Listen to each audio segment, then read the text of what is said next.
Hello everyone. আজি এই ভিডিওটোৰ মাধ্যমেৰে আপোনালোকলৈ এক নতুন গুৰুত্বপূৰ্ণ ইনফৰমেশ্যন লৈ আহিছো যিসকলে Krishnakanta Sandikoi state open university বা কেকেট আপোনালোকে ডিস্টেন্সত ডিগ্ৰী কৰিব বিচাৰিছে বা যিসকলে পলিটেকনিক অলৰেডি পাস আউট বা আপোনালোকে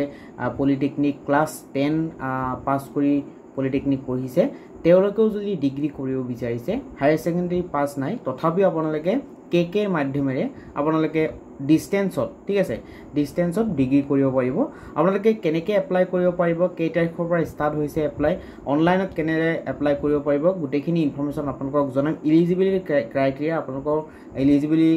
এলিজিবলৰ কাৰণে কি কি ক্ৰাইটেৰিয়া প্ৰয়োজন হ'ব গুটেখিনি ইনফৰমেশ্যন এই ভিডিওটোৰ মাধ্যমেৰে আপোনালোকক জনাবলৈ চেষ্টা কৰিম গতিকে আপোনালোকে ভিডিওটো সম্পূৰ্ণ চাব আপোনালোকে নিশ্চয়কৈ গম পাইছে যে কেকেট ডিস্টেন্সত এক যেহেতু ওপেন ইউনিভাৰ্চিটি হয় তাত ডিস্টেন্সত ডিগ্ৰী কমপ্লিট কৰা যায় ওকে তো আপোনালোকে যিসকলে ইণ্টাৰেষ্টেড কেণ্ডিডেট আপোনালোকে নিশ্চয়কৈ গম পায় যে কেকে HS ওপেন ইউনিভাৰ্চিটি যোনটো আছে তাত বছৰত দুবাৰকৈ এডমিশন হয় বা মানে দুটা বেচ লোৱা হয় ডিগ্ৰীৰ কাৰণে এটা জানুৱাৰী বেচ আৰু এটা জুলাই বেচ ওকে গতিকে জুলাই বেচটোৰ কাৰণে ইতিমধ্যে অনলাইন ষ্টাৰ্ট হৈ গৈছে আপোনালোকক গুটেখিনি ইনফৰমেশ্যন জনাই আছো গতিকে প্ৰথমতে কেকে যোনটো আমাৰ কৃষ্ণকান্ত সন্দিকৈ ইউনিভাৰ্চিটিৰ অফিচিয়েল ওয়েবসাইট তাত আহি এডমিশন নামৰ অপশনটোত ক্লিক কৰিছো তাত কিন্তু আপোনালোকৰ নতুন আপডেট আহি গৈছে ইয়াত স্ক্ৰল ডাউন কৰিলে দেখা গৈছে যে এডমিশন ওপেন জুলাই 2024 সিজন ইয়াত যদি ক্লিক কৰো গুটেখিনি ইনফৰমেশ্যন আহি যাব অফিচিয়েলি তো ইয়াত আপোনালোকৰ অপশন আহি গৈছে যে যিসকলে পোষ্ট গ্ৰেজুৱেট কৰিব বিচাৰিছে 2 বছৰ ডিস্টেন্সত যিসকলে গ্ৰেজুৱেট কৰিব বিচাৰিছে আৰ্টছত তেওঁলোকেও কৰিব পাৰিব যিসকলে ডিপ্লোমা প্ৰগ্ৰাম ফৰ গ্ৰেজুৱেট 1 ইয়াৰ তেওঁলোকেও এপ্লাই কৰিব পাৰিব একেটা পৰ্টেলতে ডিপ্লোমা প্ৰগ্ৰাম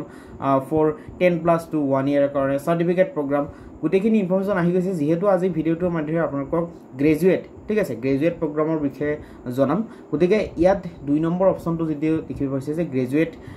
প্ৰগ্ৰাম 4 ইয়াৰ তাত ক্লিক কৰিব লাগিব ক্লিক কৰিলে গুটেখিনি ইনফৰমেশ্যন আহি যাব কি ব্ৰাঞ্চত আপোনালোকে গ্ৰেজুৱেট কৰিব পাৰিব ইয়াত প্ৰগ্ৰামসমূহ উল্লেখ কৰা হৈছে প্ৰথমতে প্ৰগ্ৰামসমূহ ইয়াত দেখিব পাইছে যে আৰ্টছত যদি আপোনালোকে গ্ৰেজুৱেট কৰে তেনেহলে আৰ্টছৰ অনাৰ্স ইকনমিক্সত কৰিব পাৰিব পলিটিক্যাল সায়েন্সত কৰিব পাৰিব sociology education Assamese English philosophy history এইকেইটা আপোনালোকৰ ডিপাৰ্টমেণ্টত আপোনালোকে অনাৰ্স লৈ এইকেইটা ব্ৰাঞ্চত আপোনালোকে অনাৰ্স লৈ আপোনালোকে কি কৰিব পাৰিব আৰ্টছৰ পৰা বেচেলৰ ডিগ্ৰীটো কৰিব পাৰিব ডিস্টেন্সত ইয়াৰ কাৰণে এলিজিবিলিটি ক্ৰাইটেৰিয়াটো দিয়া আছে যে 10+2 or equivalent examination first in any stream আপোনালোকৰ যিকোনো ষ্ট্ৰীম হ'লেও হ'ব কমাৰ্চৰ পৰাও হায়াৰ সেকেন্ডাৰী পাস কৰিব পাৰে আৰ্টছৰ পৰাও কৰিব পাৰে সায়েন্সৰ পৰাও কৰিব পাৰে তথাপি আপোনালোকে এইকেইটা অনাৰ্সত কৰিব পাৰিব ডিগ্ৰী বা যদি আপোনালোকে 3 year diploma pass from polytechnic in any branch ইয়াত ভালদৰে কথাটো উল্লেখ কৰা হৈছে পলিটেকনিকৰ ষ্টুডেন্ট সকলৰ কাৰণে এটো এটা অপৰচুনিটিটো ভাল দিছে কাৰণ আপোনালোকে নিশ্চয়কৈ গম পাইছে পলিটেকনিকটো ক্লাছ 12 ইকুইভেলেন্ট কৰিছে হেতু কাৰণে কিন্তু যিসকলে ক্লাছ 10 পাস কৰি পলিটেকনিক পঢ়িছে তেওঁলোকেও কিন্তু ডিগ্ৰী পঢ়িব পাৰিব ক্লাছ আপোনালোকৰ পলিটেকনিকৰ মাৰ্কশিট বা সাৰ্টিফিকেট শো কৰি ওকে ইয়াত আপোনালোকে উল্লেখ কৰিছে যিকোনো ব্ৰাঞ্চৰ পৰা যদি পলিটেকনিক পঢ়িছে তথাপিও আপোনালোকে ডিগ্ৰীত এপ্লাই কৰিব পাৰিব আপোনালোকৰ ফিজ ষ্ট্ৰাকচাৰটো দিয়া আছে যে যেতিয়া আপোনালোকে এডমিশন ল'ব পাৰ সেমিষ্টাৰত যেহেতু আপোনালোকে জানে সেমিষ্টাৰ ওয়াইজ ডিগ্ৰী হয় আৰু 4 বছৰৰ হয় বৰ্তমান তো পাৰ সেমিষ্টাৰত আপোনালোকৰ 3850 টকা দিব লাগিব ইয়াত উল্লেখ কৰা হৈছে পাৰ সেমিষ্টাৰত 3850 টকা আৰু এক্সট্ৰা প্ৰজেক্টৰ কাৰণে লাষ্ট সেমিষ্টাৰত 1200 টকা এটা পে কৰিব লাগিব ইয়াত উল্লেখ কৰা হৈছে আৰু বাকি আপোনালোকে অনলাইন এপ্লাই কৰাৰ কাৰণে এপ্লাই অনলাইন নামৰ অপশনটোত ক্লিক কৰিব পাৰিব অনলাইন বাকি নেক্সট এটা ভিডিওত আপোনালোকক জনাম যে কেনেকৈ এপ্লাই কৰিব পাৰিব অনলাইন এপ্লিকেশনটো স্টেপ বাই স্টেপ টিউটোৰিয়েল ভিডিও এটা লৈ আহিবলৈ চেষ্টা কৰিম গতিকে আপোনালোকে চেনেলটো সাবস্ক্ৰাইব কৰিব এতিয়া বাকি প্ৰগ্ৰামসমূহ কি আছে হেতু আপোনালোকক জনাইছো যে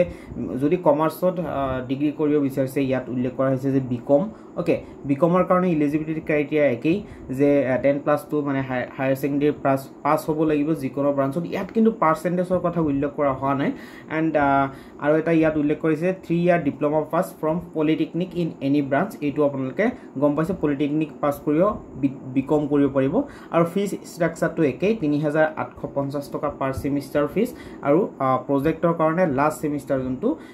লাষ্ট ছেমিষ্টাৰত ১২০০ টকা ইয়াত পে' কৰিব লাগিব বাকী বেচেলাৰ অফ বিজনেছ এডমিনিষ্ট্ৰেশ্যনো কৰিব পাৰিব BBA যোনটো তাৰ কাৰণেও একেই ইলিজিবিলিটি ক্ৰাইটেৰিয়া আপোনালোকে হায়াৰ ছেকেণ্ডেৰী পাছ হ'ব লাগিব কিন্তু আপোনালোকৰ ফিজ ষ্ট্ৰাকচাৰটো অকণমান বেলেগ সেইটো আপোনালোকক জনাই আছোঁ পলিটেকনিক পাছ কৰি BBA কৰিব পাৰিব বাট ফিজ ষ্ট্ৰাকচাৰটো হ'ল ৪,৯৫০ টকা এইটো ইয়াৰ কাৰণে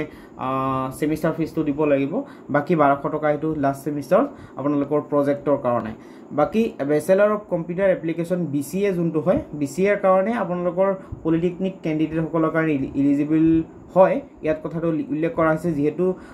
HS অৰ ইকুইভেলেন্ট দিয়া আছে পলিটেকনিকটো যেহেতু ইকুইভেলেন্ট হয় HSৰ লগত কৰি দিয়া হৈছে সেইটো কাৰণে আপোনালোকে BCAও কৰিব পাৰিব যদি বিচাৰে বাট ইয়াৰ ফিজ ষ্ট্ৰাকচাৰটো ৫,৫০০ টকা আৰু ১২০০ টকা এইটো এক্সট্ৰা সেইটো লাষ্ট ছেমিষ্টাৰত দিব লাগিব আৰু এপ্লাই অনলাইন নামৰ অপশ্যনটো যোনটো আছে তাত ক্লিক কৰিলে আপোনালোকে এপ্লাই কৰিব পাৰিব বাট আৰু এটা কথা এপ্লাই কৰাৰ লাষ্ট ডেট কেতিয়া সেইটো কোনো উল্লেখ কৰা হোৱা নাই যেহেতু জুলাইৰ পৰা ষ্টাৰ্ট হৈছে আপোনালোকৰ লাষ্ট ডেট যদি কেতিয়াবা জনায় সেইটো আপোনালোকক জনাম বাৰু কিন্তু এতিয়ালৈকে কোনো নটিফিকেশ্যন দিয়া নাই যে লাষ্ট ডেট কেতিয়া জুলাইৰ পৰা অনলাইন ষ্টাৰ্টৰ কাৰণে অলৰেডি ষ্টাৰ্ট হৈ গৈছে অনলাইনৰ কাৰণে আপোনালোকে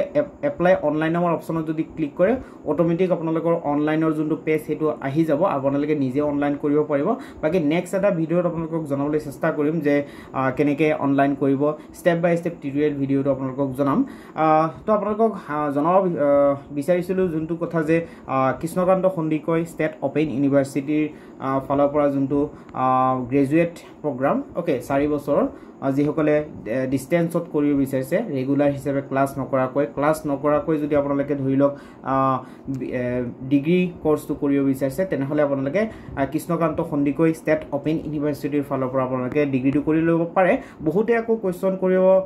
পাৰে যে আচলতে ভেলু একেই হয় নেকি যে ৰেগুলাৰ আৰু ডিষ্টেঞ্চৰ মানে কে যোনটো আমাৰ কৃষ্ণকান্ত সন্দিকৈ ষ্টেট অপেন ইউনিভাৰ্চিটিৰ পৰা যদি আমি ডিগ্ৰী কৰোঁ গুৱাহাটী ইউনিভাৰ্চিটিৰ পৰা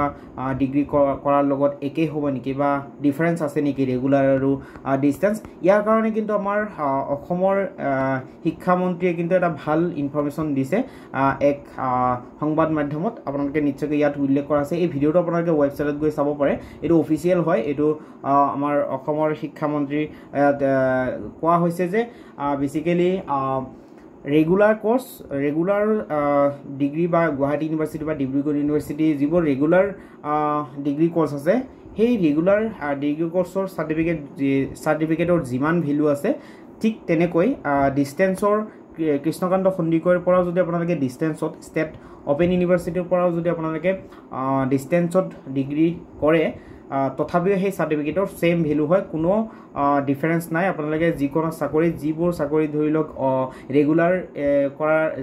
ৰেগুলাৰত পঢ়া ষ্টুডেণ্টসকলে এপ্লাই কৰিব পাৰিব আপোনালোকে